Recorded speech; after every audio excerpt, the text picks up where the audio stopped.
How y'all doing? Welcome back to my channel, Manifest the Greatness Now. This is your boy, your host, Joey, and I'm here taking a walk. It's a little cold out, but it's a beautiful day out. The sun's out, as you can see, not a cloud in the sky. I have a very great video for you guys today, and that video is entailing the whole idea of thought transmission. All right, now, thought transmission is oftentimes overlooked when it comes to the aspect, the process, whatever word you want to use when it comes to manifesting an SP as a whole. But it is literally one of the most important fundamental aspects as a whole when it comes to manifesting an SP. So thought transmission also is oftentimes, like, there's a lot of misconceptions when it comes to thought transmission, okay? Now, I'm going to clarify some things when it comes to thought transmission, okay? The first thing I'm going to clarify is that thought transmission is in fact always happening. It's not something you can turn off. It's not something you can turn on. It's something that's happening on an ongoing, consistent basis, okay? The second thing I'm going to clarify is it is technically instant, but it is not always instant on a physical level. What does this mean? I'll give you an example. Let's say it's around 3 p.m. in the afternoon. You know, you're at home, it's your day off, so you decide to engage with a meditation, a visualization, if you will, where you decide to visualize you and your person celebrating a beautiful wedding anniversary with one another. And you come out of that visualization feeling reborn.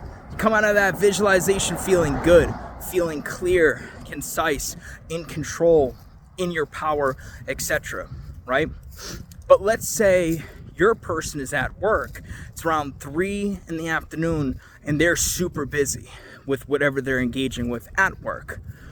They're going to be receiving that visualization, those feelings, those thoughts subconsciously, but it may not seep into their conscious awareness until after the fact.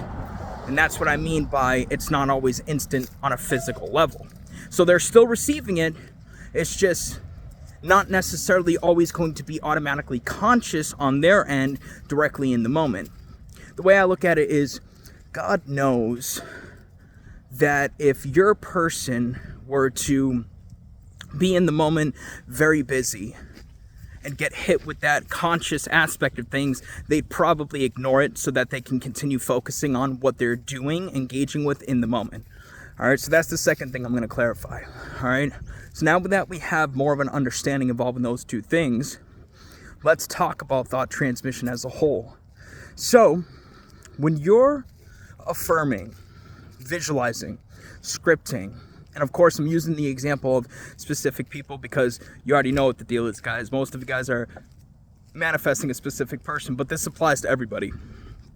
So when you're affirming those beautiful from the deeply desired end thoughts like, me and my person are happily married, we have an incredible marriage with one another, you're visualizing that 1-year wedding anniversary, you're scripting that family get together, or whatever the case may be, right? You want to keep it from the end. That's very important. Stop visualizing the middle. Stop affirming the steps in between. Cut that out.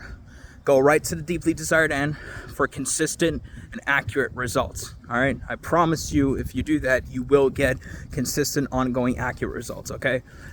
They are receiving all of it. Okay? That's the main point of what I'm attempting to address to you is they are receiving all of it. They're receiving all of the thoughts, all of the feelings, all of the visual acts, everything.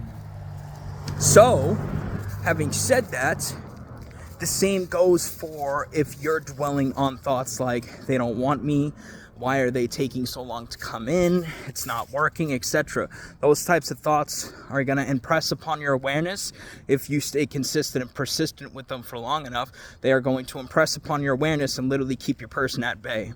And it's going to cause for you to feel like nothing's working. It's going to cause for you to feel like nothing's happening, etc. So you want to discipline yourself, remain mindful, stay on top of your thoughts to the best of your ability. I'm not saying you need to nitpick every single little thing 24/7. I'm not saying you need to affirm 24/7. In fact, you probably shouldn't be going about it in that way because in many cases, that's acting with force. So then you may be wondering, well, when should I be staying mindful? When should I discipline myself? When should I stay on top of it all? When should I affirm? I suggest affirming, if you're affirming new thoughts, affirm them quite a bit for the first couple days until they start to feel like a memory, until they kind of register on autopilot to where you're kind of just affirming them on autopilot. And then from there, you can affirm whenever you think about them, hear something that reminds you of them. Obviously, if a negative comes up or whatever the case may be, all right? It doesn't need to, it doesn't need to be a religious thing 24/7. You don't need to obsessively do it, all right? And this whole notion of, by the way, the more you affirm, the faster it's going to happen is very inaccurate and is coming from individuals that are obsessing about the time. So just disregard that aspect of things, okay? Now, the other part of it is, how often should you be disciplining yourself? As much as possible across the board in every area of your life, through and through. The more you do it, the easier it gets, the more you do it on autopilot. How often should you be being mindful? As much as possible. Again, the more you do it, the more autopilot it becomes, and then you start doing it on autopilot. Start doing it on autopilot without even thinking about it consciously, right?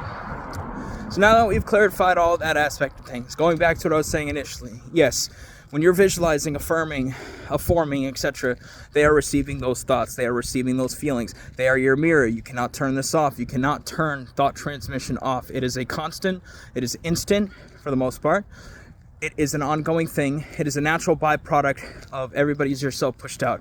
And everybody's yourself pushed out, everything is yourself pushed out, is a natural byproduct of the law of one, of spiritual law. It's an ongoing thing. You've heard the expression, you're always manifesting. You can't turn manifesting off. Same thing here. You're always utilizing thought transmission. You can't turn it off. There is no such thing as the law of thought transmission. I want to make that clear. All right? That is a New Age thing, the wording in of itself. There is no universal law deemed to be the law of thought transmission. It is a natural aspect of the law of one, which is a universal law.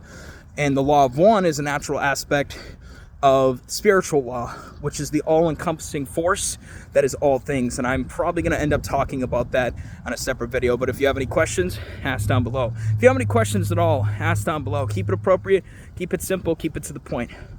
All right? So, we've covered a lot here. Hopefully you guys understand this more so now than you did before. If you have any questions, like I said, comment down below. Check the first pinned comment down below. You'll see my Facebook group, Instagram, all of that beautiful stuff. Email for coaching, all of that. You guys have a beautiful rest of your day. It's been an honor to be able to help you out here. You have a beautiful rest of your day.